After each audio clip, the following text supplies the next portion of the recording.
Deus abençoe os irmãos. Deus abençoe os irmãos pela internet. Vamos retomar a nossa leitura da mensagem A Era de Esmida. Na última oportunidade, lemos das páginas 121 a 123. E ali o irmão Brana, mais uma vez, baseado na escritura de Apocalipse capítulo 2, versículo 11, que diz que quem tem ouvidos, ouça o que o Espírito diz às igrejas. Mais uma vez, falando dessa escritura, o irmão Brana continuava falando sobre a verdadeira evidência do batismo do Espírito Santo. E ali o irmão Brana falou que em cada era, a evidência do batismo do Espírito Santo foi a mesma. Em todas as eras, a evidência sempre foi a mesma. Aqueles que tinham o Espírito, o Mestre dentro de si, ouviam a palavra. E esse Espírito que estava dentro deles, tomava a palavra e a ensinava a eles, e a revelava a eles. Porque não basta somente o pregador ter o Espírito Santo, Deus ungir o pregador para trazer a mensagem, mas você dentro de si tem que ter o Espírito Santo para receber, para conceber aquela mensagem. Você tem que ter o Espírito Santo em si para receber e para compreender aquilo, pois o Espírito Santo, o Mestre, dentro de você, faz você entender, receber, crer e viver aquela mensagem. Se você dizer que o Espírito Santo está apenas como pregador, isso é nicolaísmo, pois todos têm direito ao Espírito Santo. O Espírito Santo tem que estar em você, senão, por mais verdadeira que seja a mensagem do pregador, por melhor que ele possa expor, explicar, provar, aquilo não será o suficiente. Se o Espírito Santo não estiver em você para reconhecer aquilo e para receber aquilo, não é o suficiente. O irmão Brana diz que estes que tinham o Espírito Santo, eram um grupo que ouvia o mensageiro e sua mensagem e a tomava e a vivia. Quando você recebe a mensagem do mensageiro em sua geração, em sua era, você toma e você a vive. Essa é a evidência de que você foi batizado com o Espírito Santo, de que você recebeu o Espírito Santo. Quando você pode tomar aquela palavra, quando você é daquele grupo que pode ouvir a mensagem e o mensageiro, pois o mensageiro e a mensagem são um. O irmão Brana diz que é uma grande tentação referir-se ao dia de Pentecostes e também ao dia em que o Espírito Santo caiu na casa de Cornélio, para tentar provar que aquelas experiências que eles tiveram de falar em línguas e profetizar seja a evidência do batismo do Espírito Santo. Porque o irmão Brana diz que aquelas línguas que eles falaram foram entendidas, foram compreendidas como no dia em que o Espírito Santo caiu no Pentecostes, e ali haviam 19 nações debaixo do céu, que ouviram e compreenderam aquela mensagem em seu próprio idioma. E hoje o que vemos entre os pentecostais é uma moderna Babel. O que é uma Babel? O que aconteceu na Torre de Babel? Uma confusão de línguas. E é isso que acontece entre os pentecostais, uma confusão de línguas, que eles chamam de línguas estranhas, línguas dos anjos, que você não pode compreender e que, a maioria das vezes, não há um intérprete para interpretar aquilo. Muito diferente do que aconteceu no livro de Atos, de que acontecia muitas vezes nas reuniões do irmão Brana. Aquelas línguas eram compreendidas. Foram idiomas que eles falaram ali no livro de Atos. Muito diferente do que vemos nessas reuniões pentecostais. Eles dizem que as línguas são a verdadeira evidência do batismo do Espírito Santo. Mas aquelas línguas que se manifestam entre eles não são nem as verdadeiras línguas que vemos na Bíblia, pois aquelas o povo compreendeu. O irmão Brana diz que pessoas que jamais falaram em línguas têm, muitas vezes, os outros dons do Espírito, porque há 9 dons do Espírito, há 9 manifestações do Espírito Santo, e o falar em línguas é o menor deles. Então, quando você diz que uma pessoa que tem os outros dons que são maiores do de falar em línguas, e você diz que essa pessoa não tem o Espírito Santo, pois não manifestou a suposta evidência, que é falar em línguas, isso está errado, pois línguas é o menor dos dons. Então, há outros dons muito maiores do que estes. E o irmão Branham diz, assim você pode ver agora, que não podemos permitir-nos dizer o que a Bíblia não disse. Quando a Escritura nos ensina que a obra do Espírito Santo e a manifestação dessa bendita pessoa é trazer a verdade de cada era para a verdadeira semente dessa era, então sabemos que o Espírito tem que estar morando na pessoa, ou ela não pode receber a verdade para essa hora. Amém. Isso é exatamente correto. E se estas eras trazem algo à luz, elas seguramente trazem à luz e confirmam esta verdade. O Espírito Santo tem que estar dentro de você, como já havíamos falado, para você compreender, para você ver e receber a palavra destinada àquela era, àquele tempo. O irmão Branham diz que quando ele terminava de pregar e chamava o povo para tomar uma decisão, chamava o povo para receber o Espírito Santo, seus amigos pentecostais confundiam isso. Eles logo se aproximavam daquelas pessoas que subiam ao altar e ficavam encorajando elas a falar em línguas. Elas entendiam que receber o Espírito Santo, que o irmão Branham falava, quando o irmão Branham fazia chamada de altar nos seus cultos evangelísticos, eles entendiam que seria falar em línguas. Mas o irmão Branham disse que não é isso. Quando ele chamava as pessoas para o altar, é para que o pecador viesse e nascesse de novo. Primeiro ele nasce de novo, para depois receber o Espírito Santo. O irmão Branham diz que você não recebe o Espírito Santo quando crê, mas sim depois que crê.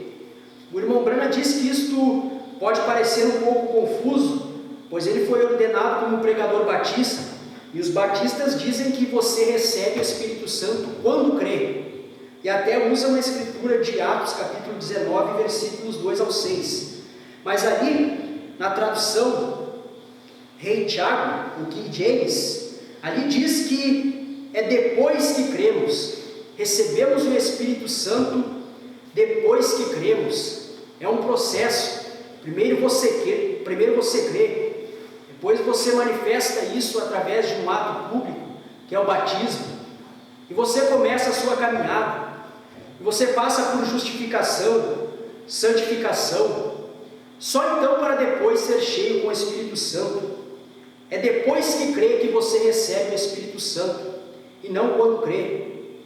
Como o nosso pastor tem nos ensinado, e isso é mensagem do irmão Branham, pois ele diz aqui na mensagem Era de Esmirna, que é depois que crê. Cada dia você tem que receber o Espírito Santo. Cada dia você tem que receber mais uma porção do Espírito Santo. Depois que crê, é que você recebe o Espírito Santo. Como diz também em Efésios capítulo 1, versículo 13, em que também vós estáis, depois que ouvistes a palavra da verdade, o evangelho da vossa salvação, e tendo nele também crido, não quando crestes, fostes selados com o Espírito Santo da promessa. Este foi um resumo do que lemos. Vamos retomar a nossa leitura. O irmão Branham diz: estas instruções vieram como uma resposta direta de Pedro relativa ao que realmente acontecera no Pentecostes. O que aconteceu foi que Deus, de acordo com Joel, estava derramando o Espírito Santo prometido sobre toda a carne. Ele não fora derramado antes desse tempo ou dado antes desse tempo. Este era o tempo. Porém, isso deveria vir de agora em diante por arrepender-se, ser batizado no nome do Senhor Jesus Cristo, e então Deus estaria obrigado a encher aqueles que viessem. Pedro, ou qualquer um dos apóstolos, jamais disse: necessário vos é nascer de novo e depois ser cheio do Espírito. Que este é o padrão da experiência com relação a saber o Espírito Santo. Observe atentamente a vez seguinte em que o Espírito Santo caiu sobre as pessoas. Atos capítulo 8, versículos 5 ao 17. E descendo Filipe à cidade de Samaria, lhes pregava a Cristo. E as multidões unanimemente prestavam atenção ao que Filipe dizia, porque ouviam e viam os sinais que ele fazia. Pois que os espíritos imundos saíam de muitos que os tinham, clamando em alta voz, e muitos paralíticos e coxos eram curados, e havia grande alegria naquela cidade. E estava ali um certo homem, chamado Simão, que anteriormente exercera naquela cidade a arte mágica, e tinha iludido a gente de Samaria, dizendo que era uma grande personagem, a qual todos atendiam, desde que o mais pequeno até o maior, dizendo: este é a grande virtude de Deus, e atendiam-no a ele, porque já desde muito tempo os havia iludido com artes mágicas. Mas como crescem em Filipe, que lhes pregava acerca do reino de Deus e do nome de Jesus Cristo, se batizavam, tanto homens como mulheres. E creu até o próprio Simão, e sendo batizado, ficou de contínuo com Filipe. E vendo os sinais e as grandes maravilhas que se faziam, estava atônito.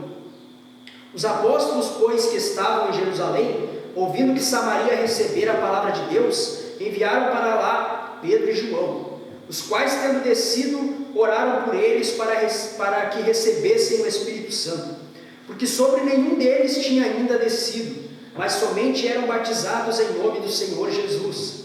Então lhes impuseram as mãos e receberam o Espírito Santo.